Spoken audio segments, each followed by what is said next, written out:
සුබ උදෑසනක් සියලු දෙනාටම. ඉතින් ඔයාලා මේකට වෙලා ඉන්නේ Mind Up YouTube channel එකත් එක්ක. ඉතින් අද අපි සූදානම් වෙන්නේ අලුත්ම වීඩියෝ එකකින් ඔයාලත් එක්ක එකතු වෙන්න. ඒ තමයි ඔයාලා දන්නවා 2025 සාමාන්‍ය පෙළ විභාගය ළඟම එනවා. ඉතින් අපි සූදානම් වෙන්නේ ව්‍යාපාර හා ගිණුම් කරන අධ්‍යයනය කියන විෂය නිර්දේශයට යටත්ව එක් බහුවර්ණ ප්‍රශ්න, ව්‍යුහගත ප්‍රශ්න ඔයාලත් එක්ක සාකච්ඡා කරන්න. මං හිතනවා අධ්‍යාපන පොදු සහතික පත්‍ර සාමාන්‍ය පෙළ ලියන ඔයාලට මේ වීඩියෝ එක ගොඩක් වැදගත් වේවි. ඉතින් තාමත් subscribe කරලා නැත්නම් අපිව subscribe කරලා අපිත් එක්ක එකතු වෙන්න. හරි, අපි එහෙනම් සූදානම් වෙන්නේ බහුවර්ණ ප්‍රශ්නමාලා අංක 1 පළවෙනි ප්‍රශ්නය වෙත යමු වෙන්න. පළවෙනි ප්‍රශ්නය අද අපිට තියෙන්නේ පහත ප්‍රකාශ අතුරින් මිනිස් අවශ්‍යතා සඳහා පමණක් නිදසුන් දැක්වෙන්නේ කුමන පිළිතුරේද කියලා. හරි, අපි ප්‍රශ්නෙට උත්තරේ හොයන්න යන්න කලින් අපි පොඩ්ඩක් පාඩම ගැන අවධානය යොමු කරමු.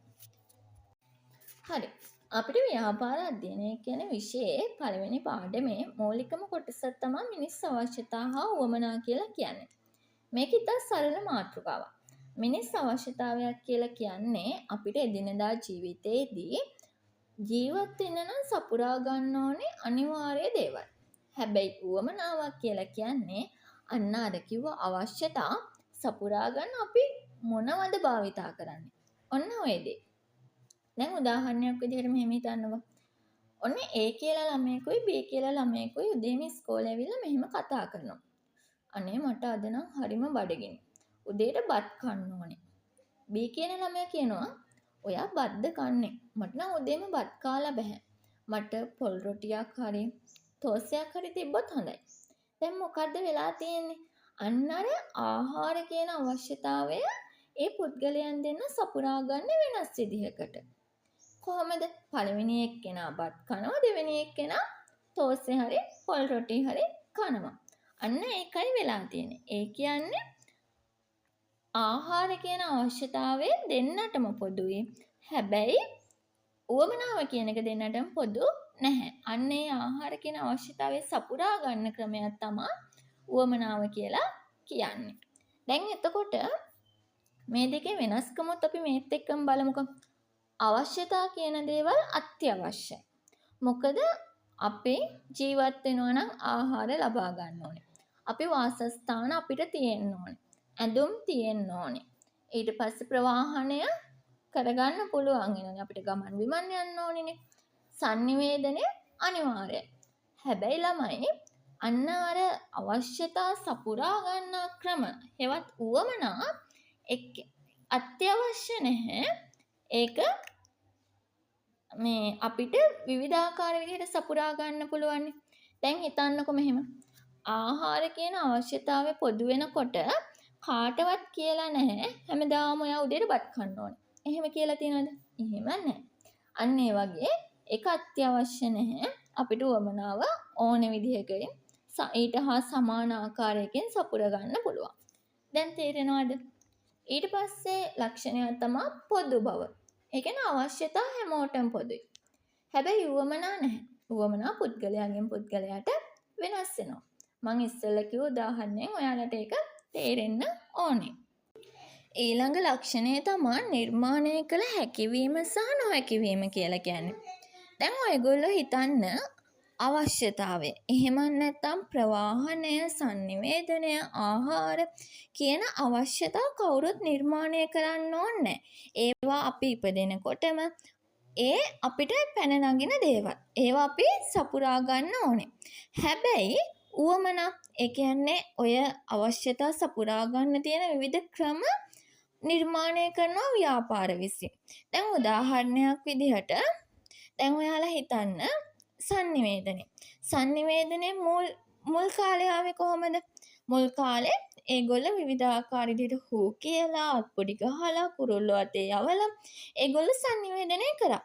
හැබැයි මිනිසා විසින් ව්‍යාපාරිකයන් විසින් නිර්මාණය කරලා තියෙනවා දුරකථන. ඉස්සර තිබ්බේ කොහොම දුරකථනද? විශාල අපි ඔය කියන්නේ ලෑන්ඩ් ෆෝන් කියලා. අන්න ඒවා. හැබැයි මේ වෙනකොට දැන් ජංගම දුරකථන වලට, ස්මාර්ට්ෆෝන් වලට, ඊට පස්සේ sannivedanaya කරන්න විවිධ ඇප් හරහා අපි දැන් මේ දේවල් වලට යොමු වෙලා තියෙනවා. අන්න ඒවා තමා උවමනාවන් ව්‍යාපාරිකයන්ට නිර්මාණය කරන්න පුළුවන්. ඒක තමයි ඒකේ වෙනස. ඊට පස්සේ අපි කතා කරමු අවසාන ලක්ෂණය. සීමිත බව හා අසීමිත බව. මම ඔයාලට තත්පර 5ක් වගේ දෙන්නම්. ඔයාලා හිතන විදිහට සීමිත උවමනාද අවශ්‍යතාවද? සීමිත අවශ්‍යතා.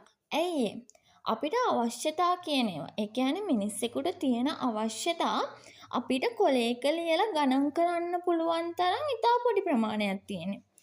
මොකද ඒවා පොදුයිනේ. ආහාර කිව්වොත් ආහාර, sannivedanaya කිව්වොත් sannivedanaya. හැබැයි උවමනා සීමිතයි. මොකද ඔය ආහාර කියන අවශ්‍යතාවය සපුරා ගන්නම අපිට කොච්චර දේවල් තියෙනවද කඩවල් වල? ඔය ප්‍රවාහනය කියන්නේම සපුරා ගන්න අපිට කොච්චර වාහන කොච්චර ක්‍රම තියෙනවද අපේ සමාජේ? ඔන්න ඔය වගේ තමයි ඒකේ වෙනස. ඒ කියන්නේ අවශ්‍යතා කියන්නේ සීමිත ප්‍රමාණයක්. උවමනා කියන්නේ තාමත් අසීමිතයි. ඒවා නිරන්තරයෙන් වැඩි දියුණු වෙනවා, නිර්මාණය වෙනවා. අන්න ඕකයි වෙනස. හරි. එහෙනම් අපි යමු පළවෙනි ප්‍රශ්නෙට. එතකොට මේ අතුරින් මිනිස් අවශ්‍යතා සඳහා පමණක් නිදසුන් දැක්වෙන්නේ ආහාර, පාසල, නිවාස. හරිද? නැහැ. පාසල කියන්නේ අධ්‍යාපනය සපුරා ගන්න එක් උවමනාවක්. සෞඛ්‍ය, නිවාස, අන්තර්ජාලය. හරිද? නෑ. අන්තර්ජාලය කියන්නේ sannivedanaya, අධ්‍යාපනය කියන ඔන්න ඔය අවශ්‍යතා දෙකම සපුරා ගන්න යොදා ගන්න එක් උවමනාවක්. ඊට පස්සේ අපි යමු හතරවෙනි එකට. ආහාර, නිවාස, නිල ඇඳුම්. නැහැනේ. නිල ඇඳුම් කියලා කියන්නේ ඔන්න ඔය ඇඳුම් කියන දේ සපුරා ගන්න එක් උවමනාවක්. එතකොට මොකක්ද උත්තරේ? sannivedanaya, ආහාර හා නිවාස. අංක 3. හරි. අපි දැන් යමු දෙවෙනි ප්‍රශ්නෙට. පහත ඒ තීරුවෙහි උවමනාද බී තීරුවෙහි අවශ්‍යතාවද දැක්වෙන අතර ඒවා පිළිවෙලින් ගැලපූ විට නිවැරදි පිළිතුර වන්නේ. දැන් බලමු පළවෙනියටම තියෙන මොකද්ද? CCTV camera. CCTV කැමරා කියන්නේ B කියන තීරුවේ කුමන අවශ්‍යතාවයටද ගැලපෙන්නේ? ඇයි අපි CCTV කැමරා සෙට් කරන්නේ? අපේ ආරක්ෂාවට. එතකොට උත්තරය B. දැන් අපිට පොඩි ටිප් එකක් තියෙනවා. මොකද්ද? දැන් පළවෙනි උත්තරේ පටන් ගන්න A අකුරෙන්නේ. එතකොට අපිට ඒක අයින් කරන්න පුළුවන්. ඊට පස්සේ තුන්වෙනි උත්තරේ පටන් ගන්නේ C අකුරෙන්නේ. එතකොට අපිට ඒක අයින් කරන්න පුළුවන්. එතකොට දැන් අපිට ඉතුරු වෙලා තියෙන්නේ මොන උත්තර දෙකද? 2යි 4යි. දැන් එතකොට 2යි 4යි BA. ඒ කියන්නේ ඒ දෙක මුලින්ම තියෙනවා. අපිට දෙවෙනි එක හොයන්න ඕනේද? නැහැ. අපි බලමු තුන්වෙනි එක. තුන්වෙනි එක මොකද්ද? පුවත්පත්.